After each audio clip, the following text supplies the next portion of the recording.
our shadows disappeared, the animals inside came out to play. Went face to face with all our fears, learned our lessons through the tears.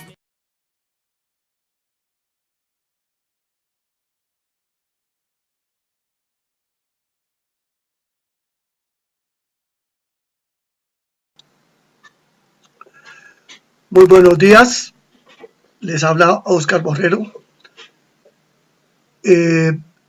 En la semana pasada estábamos trabajando el tema de avalúos desde el punto de vista de un breve resumen dirigido hacia inmobiliarios, como son todos los que están en este momento escuchando.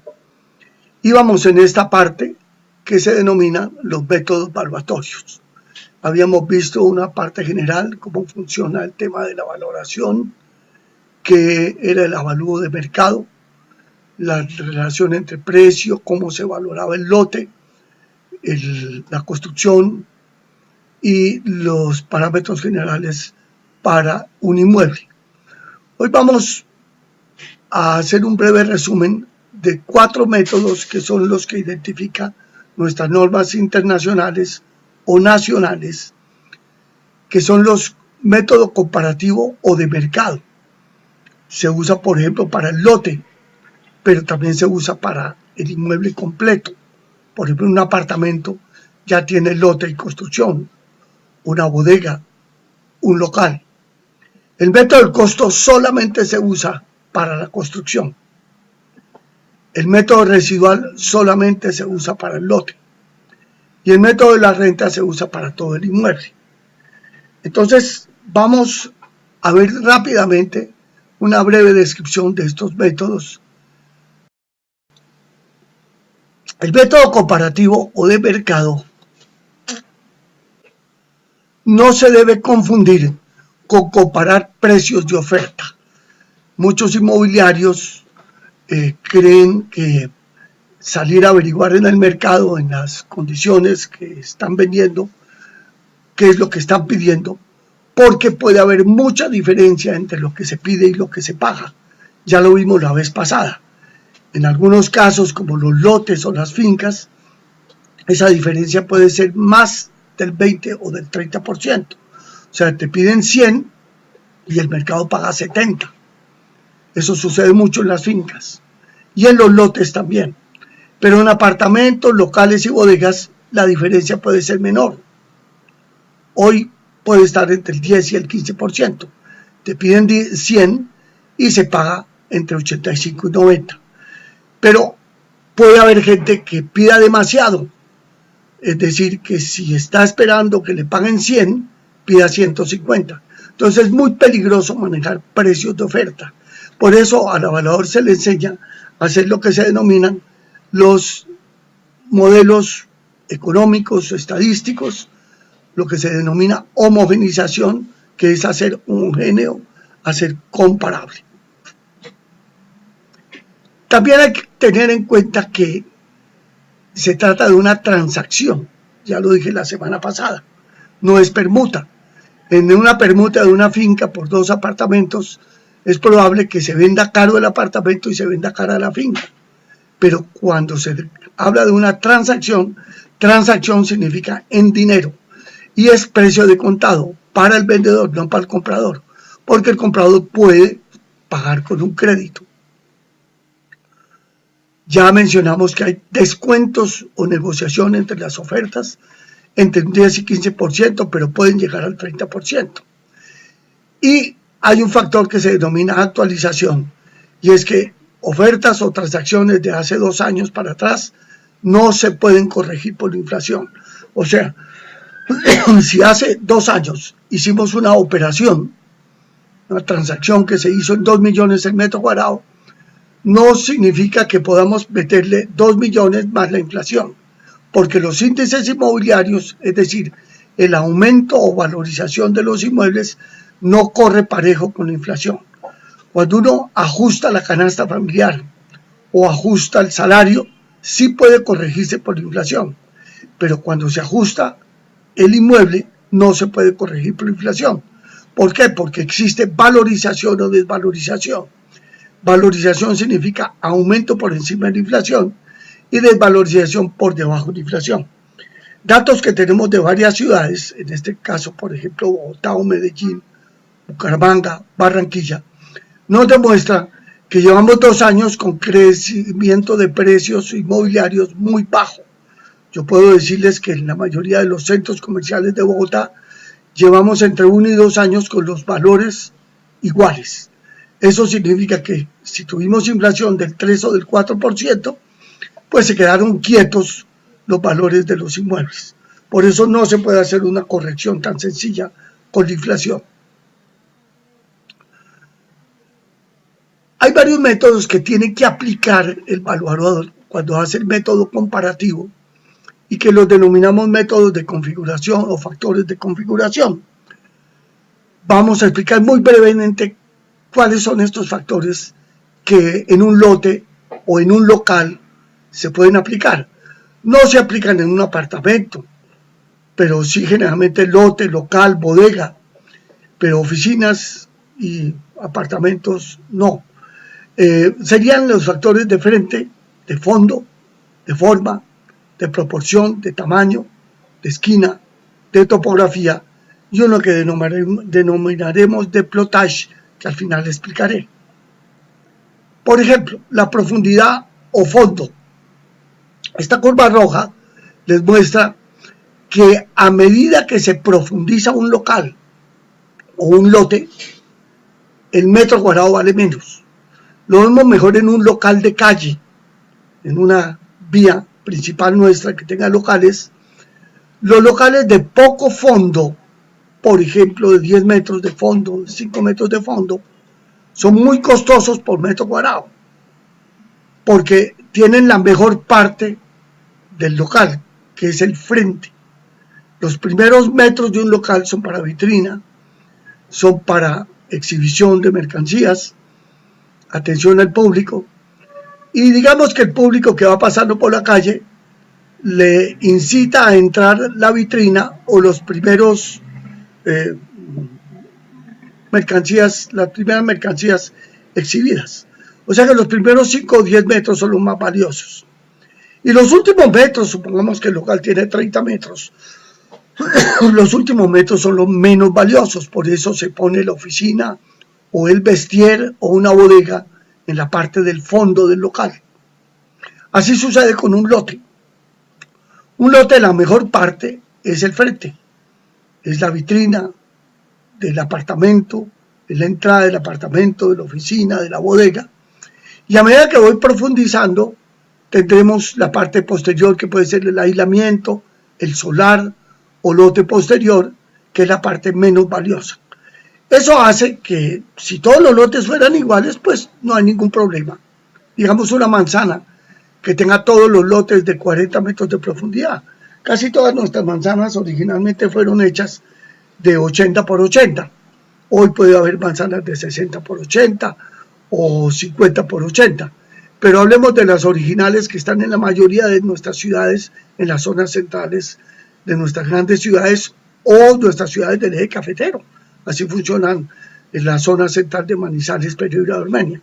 Casi siempre son manzanas de 60 por 60 o 80 por 80. Eso significa que el fondo promedio es de 40 metros. Si todos los lotes son iguales, pues no hay problema. El precio metro cuadrado, por ejemplo, a 1 millón el metro cuadrado, todos van a dar 1 millón el metro cuadrado, con excepción de las esquinas que ya voy a mencionar. Pero si hay un lote de 60 metros o de 70 y todos los demás son de 40, ese de 60 se desvaloriza, se le debe castigar. Vamos a poner un ejercicio con un criterio alemán que se llama el criterio Hoffman, porque hay varios, hay como 5 tipos de criterios. Un criterio alemán, criterio inglés, criterio francés, criterio brasilero. No hay criterio colombiano, porque en Colombia no hemos desarrollado mucho estas prácticas estadísticas. Con este criterio alemán del profesor Hoffman, que es muy antiguo, es de 1920 o 30, hace más de 100 años, podemos aplicar esa ecuación que ustedes ven en la parte inferior de la diapositiva. FT quiere decir fondo típico, FX, el fondo que estoy averiguando o evaluando, a la 0,415. Esa es la ecuación de la curva. Miren en la parte izquierda un ejemplo. Si tengo un fondo típico, toda la manzana está más o menos en 40 metros de profundidad. Esto es un tema que tiene que averiguar el evaluador. Y el avalúo del lote que yo estoy evaluando es de 60. Entonces digo, fondo típico, 40, sobre fondo que estoy averiguando, 60, elevado a la 0,415. Eso me da 0,84. Quiere decir que si el valor típico de la calle es $100 por metro cuadrado, 100 mil pesos por metro cuadrado, el valor del lote atípico, esto es para lotes atípicos, sería de 84. Esto es como para indicarles a ustedes que lotes muy profundos o locales muy profundos deben castigarse. No crean ustedes que si en una cuadra o en un centro comercial o en un sector de una urbanización o en el centro de la ciudad se dice vale a 2 millones el metro cuadrado de terreno, depende de la profundidad o de las características del lote. Eso es lo que se llama factores de configuración que el evaluador debe aplicar. Para avalúo catastral todos son a 2 millones, a la cifra que le pongan. Eso se llama avalúo masivo. En un avalúo catastral el catastro utiliza lo que se llama la zona geoeconómica, es decir, de igual condición de precio. Y no se va a poner a hacer diferencias entre un lote y otro. Pero para avalúo comercial hay que hacer estas diferencias. Miremos por ejemplo el frente. Intuitivamente yo creo que todos ustedes saben que cuando un frente es mayor en un lote o en un local o en una bodega, pues ese lote debe valer más por metro cuadrado. Efectivamente, este es un criterio, se llama método IVAPE, Instituto Brasilero de Pericias, de evaluación, que lo aplicamos en Colombia y que dice, fondo que se está averiguando, FX, sobre fondo típico del sector, a la 0,25. A la 0,25, acuérdense por allá del álgebra y de las matemáticas de la bachillerato, elevar a la 0,25 significa sacar raíz cuarta. Por ejemplo, en la parte baja tienen ustedes un ejercicio. Dentro de una cuadra o una zona central, encontramos que los frentes típicos son de 10. ¿Qué es el frente típico? Los frentes con que se hizo la urbanización. Si ustedes miran hoy una urbanización nueva de cualquiera de sus ciudades, van a ver que tienen un frente típico y un fondo típico. Son de 10 por 30 o 6 por 20. Todos son igualitos.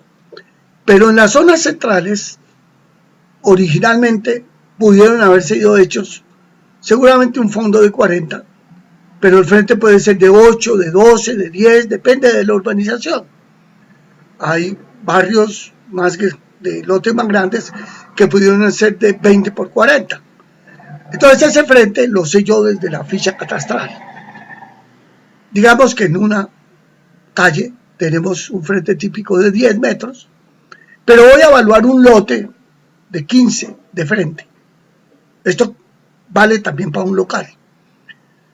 Entonces voy a dividir 15 sobre 10, Fx es 15, Ft es 10, a la 0,25 que es igual a la raíz cuarta. Eso nos da 1,10. Entonces hay un premio de 110, es decir, pasa de 100 a 110. Fíjense, en la diapositiva pasada, un fondo de 60 de profundidad se castigaba hasta 84. Y en este caso, un frente de 15 se premia hasta 110. Así sucede con muchos casos. Los evaluadores saben todas estas técnicas, pero lo importante para ustedes que son inmobiliarios es que sepan que un lote en promedio, un local en promedio, una bodega en promedio, va a valer, por ejemplo, 2 millones el metro cuadrado el lote. Pero eso va a depender de la profundidad y del frente. Para eso se solicita a un evaluador un avalúo específico, porque eso puede hacer variar más o menos el factor de frente y el factor de fondo. Cada uno puede hacer variar 20% menos, 20% más. pero si se combinan frente y fondo, puede hacer variar 40% menos, 40% más. O sea, en un promedio de una cuadra, que por ejemplo todos los lotes valieran 1.000.000 el metro cuadrado, o todos los locales valieran 1.000.000 el metro cuadrado, podremos tener los peores locales de muy estrecho frente y mucho fondo, esos podrían valer 600.000. Y los mejores locales, no hablo de las esquinas, hablo de los mejores, los de mayor frente y menor fondo, podrían valer 1.400.000. O sea, entre 600 y 1.400.000 hay una diferencia muy grande. Ustedes le pueden decir a la persona, estimamos que aquí puede valer 1.000.000 el metro, pero un avalúo puntual puede hacer que rebaje a 600 o que suba a 1.400.000. Por eso este factor de configuración hay que tenerlo en cuenta. Al menos sepan ustedes que esto es uno de los elementos que se debe considerar. Miren, por ejemplo, esta serie de lotes que ustedes cada rato los ven en sus zonas centrales. Las zonas centrales de Pereira, Ibagué, Manizales, Armenia, que son las zonas del eje cafetero con quienes estamos en este momento hablando, o de cualquier otra ciudad. Son zonas viejas. Las zonas viejas de estas ciudades, sus ciudades son ciudades del siglo XIX. Es decir, ya van a completar 200 años.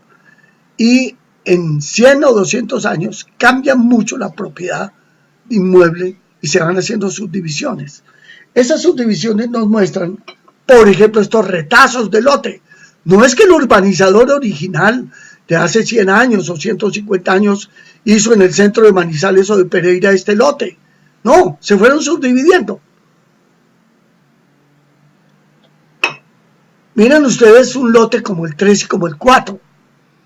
Parecen iguales, pero no valen igual. El lote 3, ¿por qué no vale igual? Porque no tiene sino un frente de 4 metros. ¿Para qué les sirve eso a ustedes? ¿Para un parqueadero o para hacer un céntrico comercial, una zonita comercial atrás? Pero póngame que está hoy en una zona de vivienda. Eso es muy malo. O un taller de metalmecánica. Si usted ya tiene el lote 4, 15 de frente es muy bueno. Le sirve para un edificio.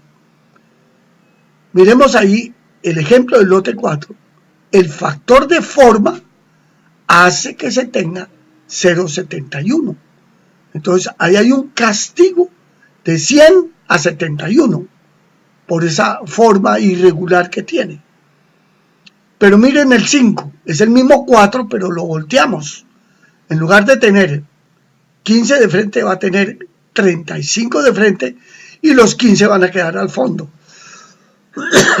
Esa forma no se va a castigar, porque es una forma bastante construible. Es de muy buena utilidad para un propietario. Comparen el 6 con el 7. Tienen la misma forma, pero el 6 tiene 25 de frente y el 7 5 de frente. El 6 no va a tener ningún castigo, porque se puede desarrollar bien. Pero el 7 tiene un castigo importante, puede ser también similar al que tuvimos en el lote 4. Entonces, la forma también se va a castigar. Si toda la cuadra tiene un valor de 1.000.000 por metro cuadrado, pues el lote 4 vale 700.000 el metro cuadrado por la forma. Y el lote 7 también 700.000 por metro cuadrado. Pero el lote 3 puede bajar a 500.000 por metro cuadrado. Y así sucesivamente, cada forma va a depender de sus condiciones geométricas y su frente. Entonces, este es otro castigo. La forma preferida es cuadrado o rectangular. Cuadrados muy pocos lotes existen. La mayoría son rectangulares. O sea, frente menor que el fondo. Eso se llama proporción. La proporción significa 10 por 30 es 1 a 3. 10 por 40, 1 a 4. 10 por 10 es 1 a 1. Generalmente las proporciones son rectangulares. 1 a 2, 1 a 3, 1 a 4. Pero cuando usted tiene un lote muy grande, de mucha profundidad, por ejemplo 70 metros de profundidad, y 35 de frente, o sea, muy buen frente, pues la proporción es 1 a 2. Eso hace que no se castigue por profundidad. Son todos unos parámetros que el evaluador puede conocer. Tamaño. El tamaño es otro de los factores o parámetros que tenemos que tener en cuenta. El mayor tamaño hace que tengan menos demanda y por tanto precio unitario menor. La curva entonces es descendiente, va disminuyendo la curva a medida que yo tengo mayor tamaño. Por ejemplo, en un centro comercial de sus ciudades siempre hay uno o dos grandes hiperalmacenes. Supongamos que estamos en un centro comercial donde la mayoría de los locales son de 100 metros y hay uno o dos hiperalmacenes de 3.000 metros. ¿Cuál es la proporción? Pues que ese de 3.000 es 30 veces más grande que el de 100. A medida que aumenta el tamaño, en este caso un lote o un local es 2 o 3 veces más grande, es decir, entre 100 y 300 metros puede valer lo mismo el metro cuadrado. Pero ya cuando usted tiene un local de 500 metros es 5 veces más, tiene que disminuir el precio por metro cuadrado. Y si lo tiene de 1.000 es 10 veces más, y si lo tiene de 3.000 es de 30 veces más. Eso siempre se compara por cuántas veces más es superior al promedio del mercado que se está ofreciendo. Esto es en un centro comercial. Tomemos un parque industrial o una zona de bodegas. La mayoría de las bodegas son de 500 a 1.000 metros y aparecen bodegas de 5.000, 10.000 o 20.000 metros. Esas bodegas de 10.000 o 20.000 metros son 20 o 30 veces más grandes que la bodega típica del sector. Es más difícil de vender. Cuesta igual construirla, seguramente, pero más difícil de vender. Y como el valor de los inmuebles no depende del costo, sino del mercado, ya lo dijimos en la clase pasada, depende de lo que paguen, pues vamos a tener en este caso una menor demanda. Entonces, apartamentos grandes, oficinas grandes, todo un piso, bodegas grandes, lotes grandes, una finca cafetera de 10 o 15 hectáreas tiene un precio distinto por hectárea que una de 100 hectáreas. Pero el costo de producir el café, de hacer todas las inversiones es igual por hectárea. Pero hay pocos compradores para una finca de 100 o 200 hectáreas. Lo mismo fincas ganaderas. Entonces, el tamaño también va a afectar el precio por metro cuadrado. Varios frentes. La esquina, por ejemplo. Normalmente la esquina va a ser un premio del 10 al 20%. En lotes unifamiliares, casas, por ejemplo, el premio es de alrededor del 10%. En lotes multifamiliares, el premio o el mayor valor puede ser el 20%. Pero en zonas comerciales de nuestras ciudades, las zonas centrales de Pereira, de Manizales, las mejores esquinas son las que igualan 2 vías de primera calidad, o sea, las 2 vías de mejor comercio. En esos casos puede llegar a tener un premio del 30%. Esto también tiene unos métodos estadísticos, por ejemplo, un modelo IVAPE brasilero, que el evaluador hace sus cálculos y los puede identificar. El relieve, o sea, la topografía. A medida que yo tengo un terreno plano, pues casi todos los lotes son de igual valor. Una ciudad como Bogotá, Cali, Barranquilla, Valledupar, generalmente tiene zonas planas que se comparan con otras zonas planas. Hay zonas de topografía inclinada en Bogotá y en Cali y en Medellín, pero esas son las excepciones. En cambio, ciudades como Manizales, Pereira, Ibagué, Armenia, son ciudades de topografía inclinada. Digamos que Ibagué tiene menos problemas que los que tiene Manizales, Armenia o Pereira, y Manizales, por supuesto, con mayor razón. Entonces, terrenos inclinados van a ser castigados en función del costo de las obras que hay que hacer por parte del constructor. Miren ustedes los que escuchan en este momento y están en Manizales, todo el desarrollo que la ingeniería manizaleña ha hecho para desarrollar urbanizaciones. Manizales es una ciudad que en el siglo XIX se hizo como un parador de mulas, es decir, las mulas que venían del valle, que traían carga y que tuvieron un pequeño descanso, llamémoslo así, en donde hoy se encuentra la plaza de mercado, la galería. Luego construyeron el cable que iba para Mariquita, porque después las mulas solían traspasar toda la cordillera. Manizales se generó entonces como epicentro cafetero y se construyó en el peor sitio que un urbanista hubiera hecho para una ciudad. Es, desde un punto de vista de paisaje, hermosísima, pero desde un punto de vista urbanístico, complicada. Los ingenieros manizaleños han desarrollado la técnica, quizás una técnica para Colombia especial, que es bajar montañas y rellenar cañadas. Todas esas urbanizaciones que los manizaleños conocen en Palermo, San Cancio, El Sol, San Jorge, Villa Pilar, cualquiera de las urbanizaciones, no eran originalmente así. Miren ustedes, muy cerca quedan Minitas, Sultana, Aranjuez, que son barrios que han sido bajada la montaña y rellenada la cañada, con profundidades muy grandes. Por ejemplo, el último estudio que se hizo sobre el San Cancio demuestra que el verdadero nivel final donde estaba la cañada está cerca de 200 metros por debajo de donde hoy se encuentran las torres del Torreal. ¿Eso qué es? Que tuvieron que hacer suelo. En Pereira es menos complicado porque la topografía es menos inclinada, pero Armenia también ha tenido esas situaciones. Todo esto lleva a que el urbanizador, el ingeniero constructor, hace unos cálculos diciendo, si es demasiado montañoso, yo tengo que castigar el valor del suelo. Entonces, saben los evaluadores de Manizales que el valor del terreno bruto, es decir, la finca que se va a desarrollar, no puede valorarse igual en todos los sitios porque va a depender de la inclinación.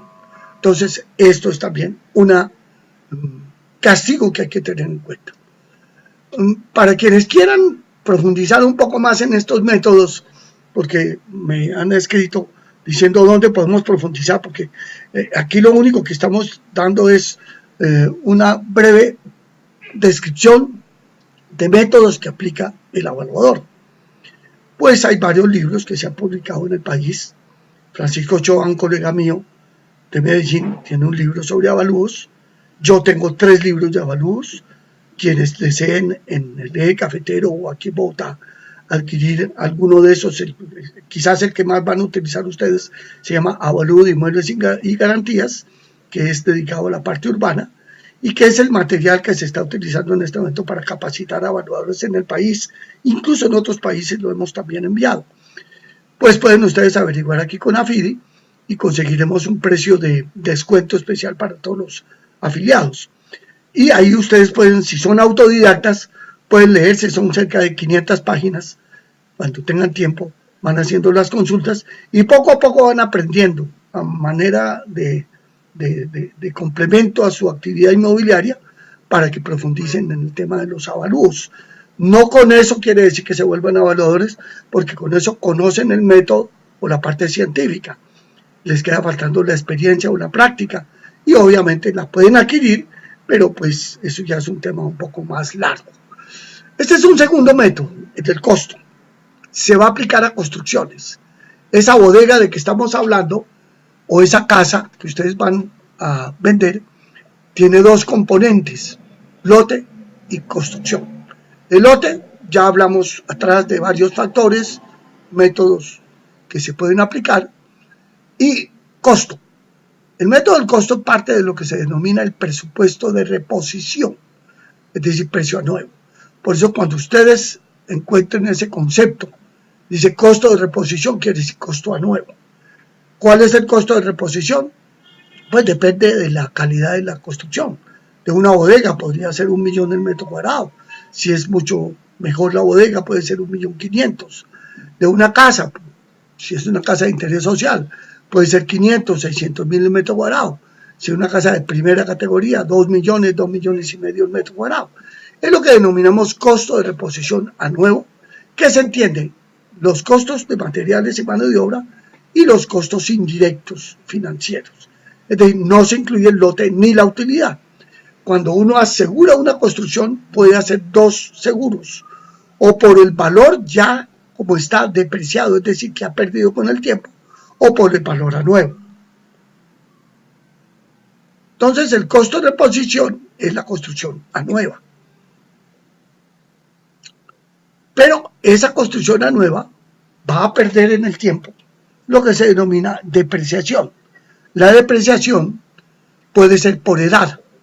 A medida que pasa el tiempo, va perdiendo valor esa construcción. ¿Cuánto se espera que dure una construcción? Depende. Hay construcciones de piedra muy antiguas que han durado milenios. Las murallas de China, edificaciones, castillos de Europa. Eso es lo que se llama vida física. Pero la vida técnica es que no haya que meterle mucho dinero y que se pueda utilizar. Por ejemplo, las construcciones actuales se estiman que tienen una vida técnica útil, metiéndole dinero, pero no restaurándola totalmente, más o menos del orden de unos 80 a 100 años. Eso quiere decir que las viejas construcciones del eje cafetero o de la sabana de Bogotá, que hoy tienen 200 años o 150 años, fincas cafeteras de Caldas o de Quindío, que pueden tener 150 años sus construcciones, durante esos 150 años le tuvieron que meter mucha plata para restaurarla, porque si la hubieran dejado original como ella, estaba hoy caída, que la madera en la que generalmente se hacía eso, o tapia o areque, no resiste 100 años. Las construcciones hoy de hierro y concreto y cemento sí pueden resistir de 80 a 100 años. Entonces normalmente se le pone una vida técnica útil para que valga cero la construcción de 80 a 100 años. Eso significa que a medida que va pasando el tiempo va perdiendo valor, como un carro. Miren ustedes que un carro en la página de motor o en la página de autos o de fase colda va perdiendo el carro valor a medida que pasa el tiempo. El estado de conservación es también importante porque ustedes pueden tener 2 viviendas o 2 bodegas o 2 oficinas de 20 años de edad. Por 20 años valdrían lo mismo, pero una está mejor conservada que la otra. Lo mismo sucede con un carro. Ambos tienen 10 años de edad, pero uno está mejor conservado que el otro. Hay unas tablas para esta depreciación, hay unas técnicas, por ejemplo, el método de la línea recta, es muy acelerado, se puede utilizar para carros, para vehículos, para muebles y enseres, pero no, no se utiliza para vivienda o para inmuebles. El que se usa es uno que se llama método de Ross, que se llama semiparabólico. No es del caso explicar aquí la ecuación, pero la conocen los evaluadores. El método de Hayek es para el estado de conservación, entonces yo puedo llegar y determinar que tiene 20 años sobre 80, es decir, 80 esperados y lleva 20, o sea, la cuarta parte de su vida, pero está en muy buen estado o está en muy mal estado. Entonces, para eso hay unas tablas que se las menciono cuando el evaluador les diga aplique las tablas de Fitto y Gormini. Son las tablas que hoy el IGAC, el Agustín Codazzi, en las normas de valoración para Colombia, recomienda que se apliquen. Y pasamos a otro método que se llama el método residual. Entonces, resumiendo, lote lo hacemos por el método comparativo, por todos esos factores que antes hablábamos, frente, fondo, tamaño. Construcción, por el costo de reposición, es decir, a nuevo, menos lo que ha perdido, menos la depreciación, y lo que ha perdido por edad o lo que ha perdido por estado de conservación. Pero eso mismo lo vamos a aplicar para una finca, para unos corrales, para una bodega, para un estadio, para un colegio. Todo lo que sea mejoras o construcción, se le aplica lo que se denomina depreciación.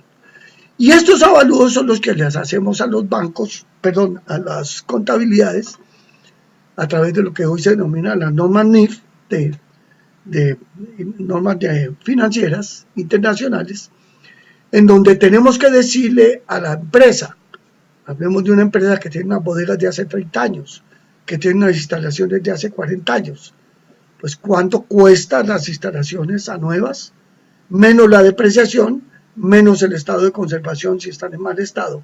Un hotel cualquiera de los hoteles que ustedes tienen, en sus ciudades tienen más de 20, 30 años.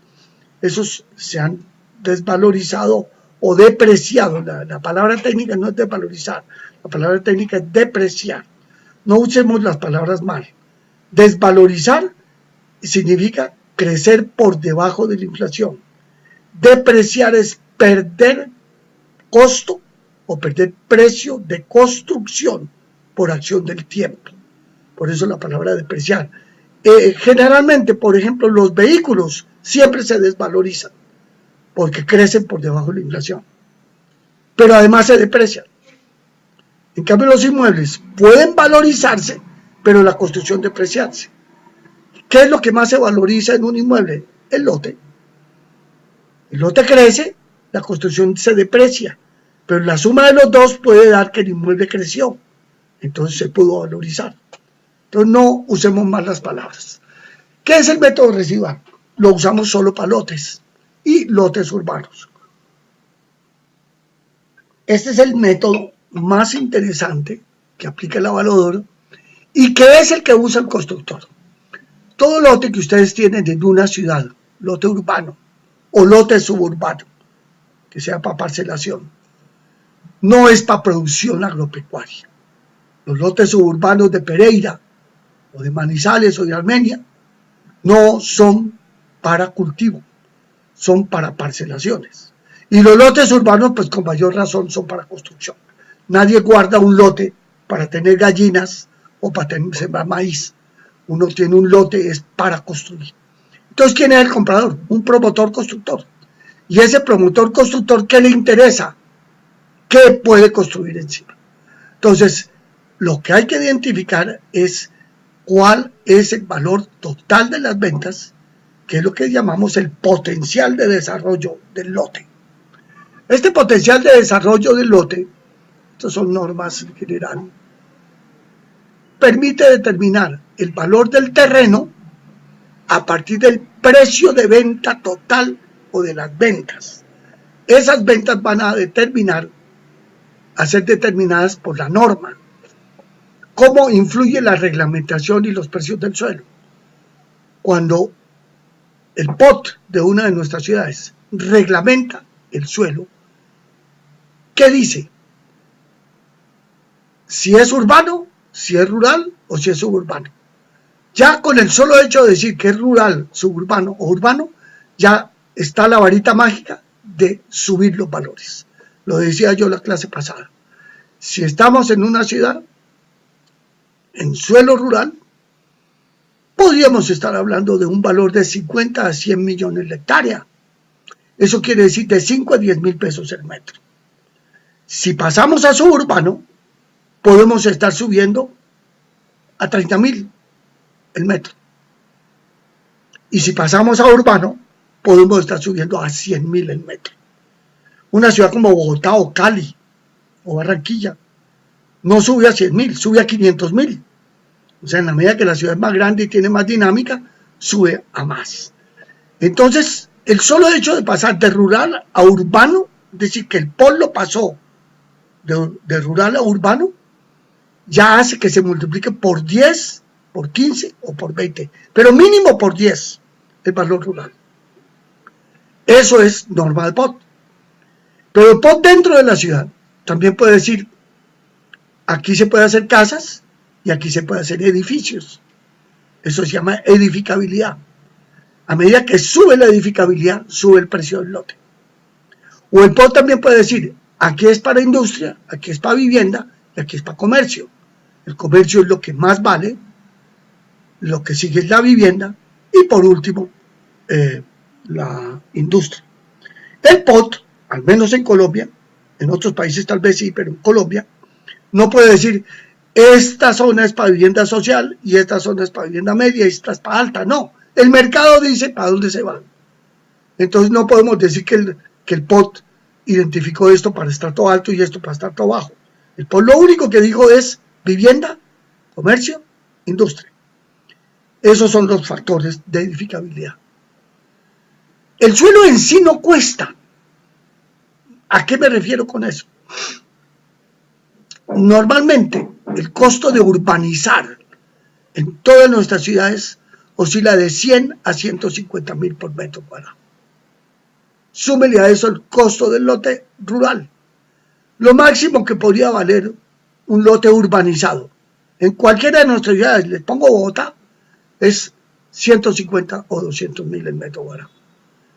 ¿Por qué? Por costo, que es rural, más costo de infraestructura. Arriba de 200.000, ¿qué es? Plusvalía del lote. ¿Por qué? Por mayor valor del lote, por edificabilidad, por uso o por ubicación. Los mejores sitios de Bogotá o de Medellín están a 5, 6, 8, 10 millones el metro cuadrado. Los más altas zonas de Bogotá de lote están entre 10 y 12 millones por metro cuadrado. Y costó 200.000. ¿Esa diferencia qué es? Especulación, es decir, plusvalía por la norma. Los avaladores usan varias técnicas. Quienes quieran profundizar pueden consultar los manuales que les mencioné. Está la técnica inductiva, la técnica deductiva y la técnica o residual dinámico. Un constructor aplica el residual dinámico porque puede hacer proyecciones de flujos de fondos, proyecciones de ventas, proyecciones de costos financieros, y eso demora mucho. Hacer un análisis de factibilidad, un estudio de factibilidad, es costoso y solo lo hace la compañía constructora o aquellos consultores que cobran este servicio. ¿Cuál es la técnica que tenemos que aplicar para hacer el avalúo en Colombia? Que es la norma que la Agustín Codazzi nos indica, el que se denomina residual estático, que se llama técnica deductiva, que estima los costos totales del proyecto y el valor de las ventas. El margen es para el lote y para la utilidad.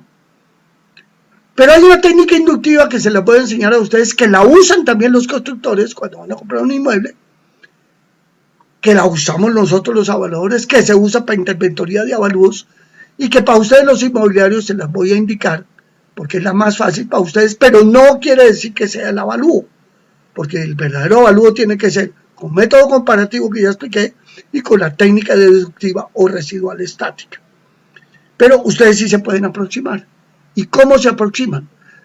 Muchas veces a ustedes les entregan un lote y les dicen el propietario, pida tanto por metro cuadrado, 30.000 por metro cuadrado, 50.000 por metro cuadrado. Pero ustedes no saben si eso es alto o bajo. Y se presentan frente a un constructor que sí sabe manejar las cosas. Y cuando usted llega y le dice, mire, ¿cuánto vale este lote? Un lote bruto, por ejemplo, 100.000 por metro cuadrado. Dice, pero señorita o señor, ¿usted está loco? ¿Cómo me va a pedir eso ahí? Mire los problemas que tiene ese lote. Mire la baja densidad. Mire lo que yo puedo vender. Y usted se queda mal, que tiene mala imagen ante ese constructor. Pues lo primero que usted tiene que presentar no solamente es que usted sabe del tema, sino que aparezca que usted sabe del tema. Acuérdese que no solamente hay que ser sabio, sino parecer ser sabio. Usted como buen inmobiliario tiene que dar la impresión de que sí sabe del tema. No puede estar diciendo es que vamos a mandar a hacer un avalúo. No, porque previamente usted debió haber averiguado si realmente vale o no vale eso. ¿Cómo sería esta técnica inductiva? Hemos hecho estudios en toda América Latina. Miren ustedes, el logo que está en este material dice Lincoln Institute of Land Policy. Yo soy asesor internacional del Lincoln Institute, una entidad que tiene sede en Boston, que lleva más de 40 años haciendo investigaciones sobre precios del suelo en América Latina. Y yo como conferencista internacional de ellos o asesor internacional, he hecho trabajos para ellos. Y uno de los trabajos que hice con un grupo de investigadores nos demostró que en toda América Latina, de más de 150 ciudades que investigamos, el promedio de los lotes útiles, lote útil, no lote bruto, lote útil urbanizado, oscila entre el 10 y el 20% de las ventas. Depende del uso, del estrato social y del índice de edificación. Es lo que denominamos en Colombia factor alfa. O sea, ¿cuánto pesa el lote del valor de las ventas?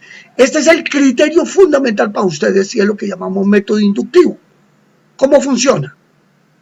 Eso se denomina factor alfa. O sea, es el valor del terreno como incidencia en el valor de las ventas. Entonces, lo primero que ustedes tratan de averiguar es ¿Cuántas viviendas caben en ese lote? Si es un lote útil, pues sencillamente cuántos apartamentos caben en ese lote o cuántas casas caben en ese lote útil.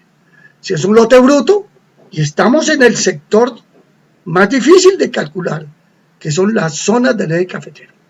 Porque yo le puedo a usted decir que tomo una ciudad plana, como Valledupar, Montería, Bogotá o Cali, y yo sé que si tengo 1 hectárea, y dadas las normas que tengo del POT, sé que más o menos me caben entre 80 y 120 viviendas por hectárea, que me caben, urbanísticamente hablando. Pero si me voy para Armenia, los últimos trabajos que conocí de Armenia nos demuestran que solo el 40 a 50% de los lotes son útiles.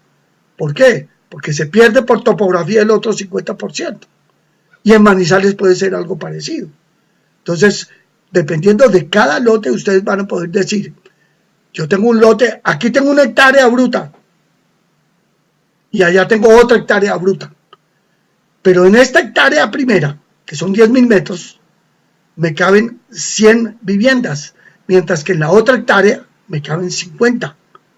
Quiere decir que donde me caben 100 vale el doble de la otra.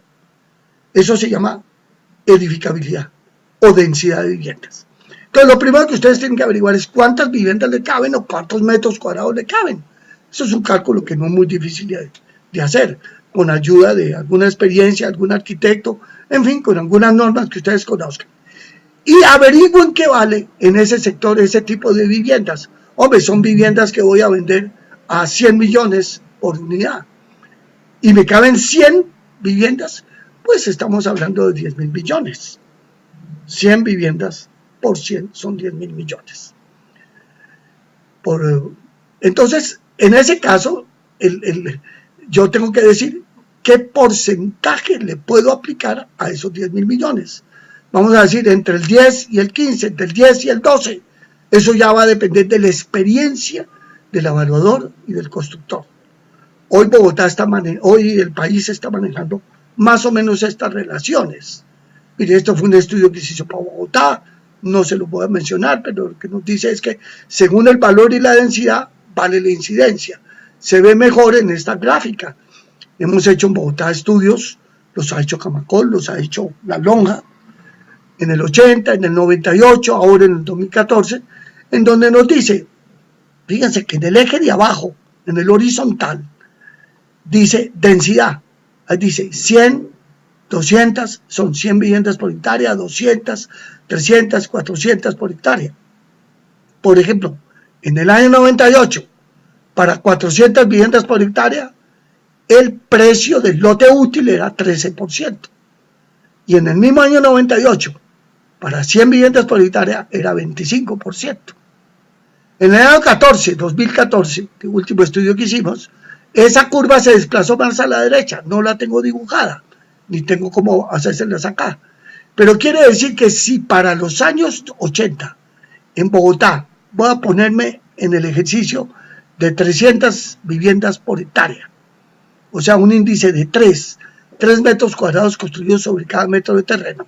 Por eso debajo dice índice de construcción, IC.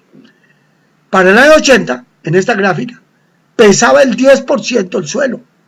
O sea, yo iba a vender 10.000 millones de ventas, hagámoslo con una cifra más sencilla, iba a vender 1.000 millones de ventas. Entonces valía 100 millones el lote, o sea, el 10%. Pero para el año 98 ya íbamos en el 15%. Otra vez voy a vender 1.000 millones, el suelo vale 150 millones. Y en este momento, 2018, voy a vender 1.000 millones y el suelo está en el 18, 180 millones. O sea, se ha ido desplazando hacia arriba, cada vez vale el suelo más. No es este el mismo parámetro para Medellín, ni para Manizales ni Pereira. En la medida que la ciudad es más pequeña, el peso del suelo es menor. Por ejemplo, si el peso del suelo en Bogotá, voy a coger el mismo índice de 3, o sea, 300 viviendas por hectárea. Si el peso del suelo o factor de incidencia del suelo hoy es el 18% en Bogotá, es un promedio obviamente. En Medellín estamos entre 14 y 15, Cali fácilmente 13, 14, y Manizales, Pereira, Armenia puede estar entre el 10 y el 12. O sea, va bajando. No pueden ustedes aplicar el 18 de Bogotá. ¿Por qué? Porque ustedes tienen menos demanda. Estamos hablando de una ciudad de 9 millones de habitantes comparado con una ciudad de 500.000 habitantes. No es lo mismo. Fíjense que Medellín, que tiene 4 millones, 3 millones y medio de habitantes, tiene un peso menor que Bogotá. Pero ustedes lo pueden aprender allá, porque ustedes, los inmobiliarios, son personas que averiguan permanentemente a cómo se vende, a cómo pide, pero también pueden averiguar a cómo se vendió un lote y lo comparan con las ventas. Dentro de las relaciones que ustedes tienen con promotores y constructores de sus ciudades, pueden ir averiguando qué porcentaje puede ser máximo del lote con respecto a las ventas. Y van a encontrarse que, por ejemplo, les van a decir 10, 12, 13, 14%. Eso ya les dice a ustedes muy rápidamente un resultado. Llegan y dicen, en este lote se pueden hacer 10.000 millones de ventas. ¿Cuánto? Tantos apartamentos multiplicado por el precio de los apartamentos que se pueden vender. Valor del suelo máximo para Manizales o para Pereira, 12%. Pues quiere decir que el lote no puede valer más de 1.200 millones. Y van a darse cuenta que con esto aterrizan un poquito más al propietario, porque el que menos está enterado de lo que vale su lote es el propietario. Hay propietarios muy conocedores, pero hay propietarios que creen que su lote es lo que más vale. Entonces, ustedes tienen que comenzar por aterrizarlo para que no se desprestigien. Ya después, si ya se quiere hacer una operación mejor, lo mejor es que le pidan que su empresa o una empresa evaluadora le haga un avalúo puntual teniendo en cuenta la norma específica. Pero estos para lotes útiles, un lote bruto, el peso del suelo es menor. Más o menos, de este 15% que estoy diciendo, más o menos entre el 3 y el 5 es el costo del urbanismo, de la infraestructura. Entonces me queda 10 o 12 en bruto en Bogotá. Entonces, en un Bogotá, en un Cali, en un Medellín, el lote bruto puede valer del 10 al 13% de las ventas. Otra vez un lote que yo puedo vender 10.000 millones de pesos, puede valer el lote entre 1.000 y 1.300 millones de pesos, que es del 10 al 13. Ya voy a terminar, simplemente ustedes pueden complementar mirando este material lo que estábamos hablando del método residual. Les deseo una feliz mañana.